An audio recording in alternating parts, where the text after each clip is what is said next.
Hello friends, आप सभी का स्वागत है इस वीडियो में। बिहार में इस समय पेंशन योजना को लेकर सबसे बड़ी चर्चा चल रही है। गांव से लेकर शहर तक हर जगह लोग यही पूछ रहे हैं, क्या सच में अब 1100 रुपए पेंशन मिलेगी? पैसा कब तक आएगा? किन लोगों को मिलेगा? और अगर दस्तावेज पूरे नहीं हुए तो क्या पैसा रुक सकता है? तो आज की इस वीडियो में हम आपको पूरी जानकारी देने वाले हैं। साथ ही बताएंगे कि बिहार के वरिष्ठ नेता और डिप्टी सीएम रहे सम्राट चौधरी ने इस योजना को लेकर क्या बड़ा बयान दिया है। तो वीडियो को आखिर तक जरूर देखिएगा, क्योंकि आज की जानकारी लाखों बुजुर्गों, विधवा महिलाओं और दिव्यांग लोगों के लिए बेहद जरूरी साबित हो सकती है। बिहार सरकार ने सामाजिक सुरक्षा पेंशन योजना में बड़ा बदलाव किया है। पहले लाभार्थियों को 400 रुपए की दी जाती थी राशि, लेकिन अब इस राशि को बढ़ाकर 1100 रुपए प्रतिमाह करने की घोषणा की गई है। यानी अब जो बुजुर्ग लोग हैं, वृद्धजन लोग हैं और विधवा महिलाएं हैं और दिव्यांग लोग हैं, विकलांग लोग हैं, तो सभी को पहले से ज्यादा आर्थिक सहायता मिलने वाली है। सरकार का कहना है कि महंगाई लगातार बढ़ रही है और गरीब परिवारों को राहत देना जरूरी है, क्योंकि ऐसे में उनकी जरूरतें पूरी नहीं हो पा रही है और दवाई भी महंगी हो गई है, तो दवाइयों का खर्च भी नहीं निकल पा रहा है। तो इस पूरे मुद्दे पर सम्राट चौधरी ने बड़ा बयान दिया है। उन्होंने कहा है कि एनडीए सरकार गरीबों, महिलाओं और बुजुर्गों के लिए लगातार काम कर रही है। सरकार चाहती है कि समाज का कोई भी कमजोर वर्ग आर्थिक परेशानी में न रहे।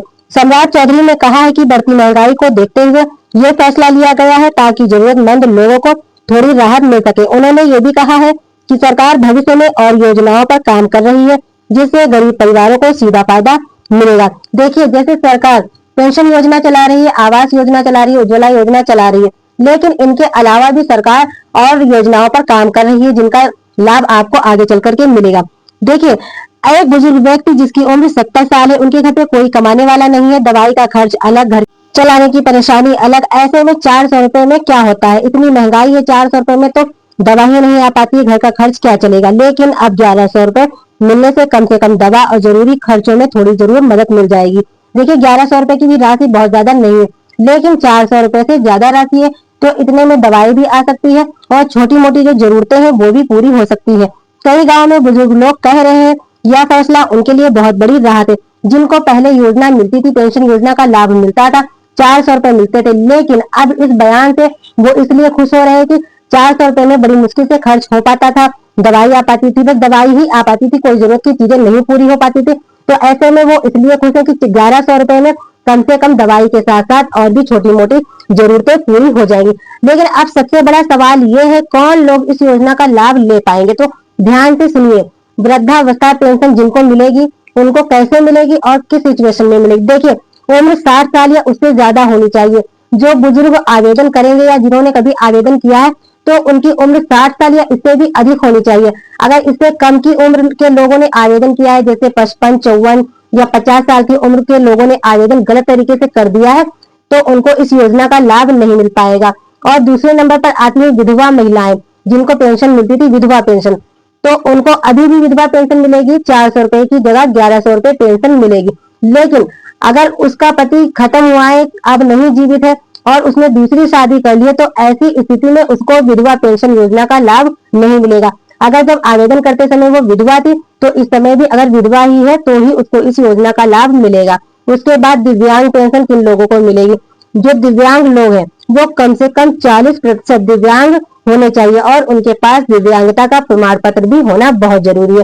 और सबसे जरूरी बात, अगर दस्तावेज गलत पाए गए तो आवेदन को रोका भी जा सकता है। जैसे अगर आपने आवेदन कर दिया है और आपसे कोई गलत दस्तावेज लग गया है या अधूरा दस्तावेज लग गया है, तो आपका आवेदन भी रोका जा सकता है। इसीलिए आपको बहुत ध्यान से आवेदन करना है ताकि कोई भी गड़बड़ी ना हो। अब यहाँ पर बहुत लोग बड़ी गलती कर रहे हैं। कई लोगों ने आधार अपडेट नहीं कराया है, बैंक खाता सही नहीं दिया है, मोबाइल नंबर लिंक नहीं कराया है। आधार अगर आपका अपडेट नहीं है तो भी आपका पैसा अटक सकता है। बैंक खाता सही नहीं है, कई महीनों से उसमें आपने लेन देन नहीं किया है, अपडेट नहीं है, या आपका बैंक खाता डीबीटी एनपीसीआई से लिंक नहीं है, तो आप इसको सही करवा लें, ठीक करवा लें। और उसके बाद मोबाइल नंबर आपने अगर लिंक नहीं करवाया अपने बैंक खाते से, आधार से, तो आप अपने मोबाइल नंबर को बैंक खाते से भी लिंक करवा लीजिए, ताकि आपका पैसा रुके नहीं, अटके नहीं, सीधा आपके बैंक खाते में ट्रांसफर हो जाए। सरकार लगातार कह रही है कि सभी लाभार्थी अपने दस्तावेज अपडेट करा लें। अगर समय रहते सत्यापन नहीं हुआ तो आगे चलकर पेंशन आपकी बंद भी हो सकती है। इसीलिए आपको बहुत सावधानी से ये सारे काम करने हैं। अगर आपने अभी तक आवेदन नहीं किया है और आप इसमें आवेदन करना चाहते हैं और आपको नहीं पता है इसमें कौन कौन से दस्तावेज लगेंगे, तो आइए ध्यान से सुनिए। देखिए, इसमें आपको आधार कार्ड लगाना है और आपका आधार कार्ड भी अपडेट होना चाहिए, बैंक पासबुक लगाना है, आपका खाता, आपको अपना वही बैंक खाता लगाना है जिसमें आप लेन देन करते रहते हैं, मतलब जो अपडेटेड बैंक खाता है। उसके बाद आपको फोटो लगानी है, मोबाइल नंबर जो आपके बैंक खाते से लिंक है, और उसके बाद निवास प्रमाण पत्र आपको लगाना है। इसके बाद आपको आवेदन पंचायत या ब्लॉक स्तर पर सत्यापित किया जाएगा। सत्यापन पूरा होने के बाद ही लाभार्थी सूची में आपका नाम जोड़ा जाएगा। उसके बाद आपके खाते में पैसा ट्रांसफर किया जाएगा। बिहार के गांव में इस समय यही चर्चा हो रही कि आखिर 1100 रुपए की राशि कब से पूरी तरह खाते में आनी शुरू होगी। कई लोग खुश है कि, लेकिन कई लोगों के मन में डर भी है कि कहीं दस्तावेजों की गलती से पैसा रुक ना जाए। इसीलिए आपको बहुत ध्यान देना है, कोई भी दस्तावेज गलत नहीं लगाना है, कोई जानकारी गलत नहीं देना है। और उत्तर प्रदेश में वृद्धावस्था, विधवा और दिव्यांग पेंशन योजना चलाई जा रही है।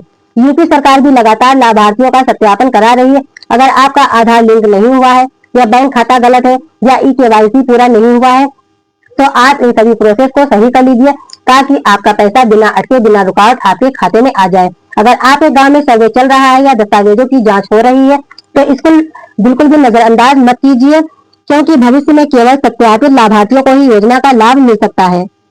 तो दोस्तों, ये थी आज की जानकारी। ऐसी ही जानकारियों के लिए हमारे चैनल को लाइक कीजिए, सब्सक्राइब कीजिए और इस वीडियो को उन लोगों तक जरूर पहुंचाएं जिनके घरों में बुजुर्ग लोग हैं, जिनको अधिक जानकारी नहीं हो पाती है, बाहर नहीं निकलते हैं या मोबाइल नहीं है उनके पास, तो उनको इस तरीके की जानकारी नहीं पहुंच पाती है। तो उनको इस जानकारी के बारे में जागरूक करें, जानकारी बताएं। या फिर जो विधवा महिलाएं हैं, कम पढ़ी लिखी है, उनके पास भी ये सब मोबाइल वगैरह नहीं है, तो उनको भी घर जाकर के बता दें। या जो दिव्यांग सदस्य हैं उनको भी इस जानकारी से जरूर जागरूक करें और बताएं उनको, ताकि उन लोगों तक इस योजना का लाभ पहुंचे। सरकार यही चाहती है कि सरकार जो पेंशन योजना या आवास योजना चलाती है गरीबों के लिए, तो उनको इस योजना का लाभ जरूर मिलना चाहिए। तो हमारा और आपका नागरिक होने के उद्देश्य से ये कर्तव्य बनता है कि उनकी मदद करें। तो मिलते हैं नई जानकारी, नई अपडेट के साथ। धन्यवाद।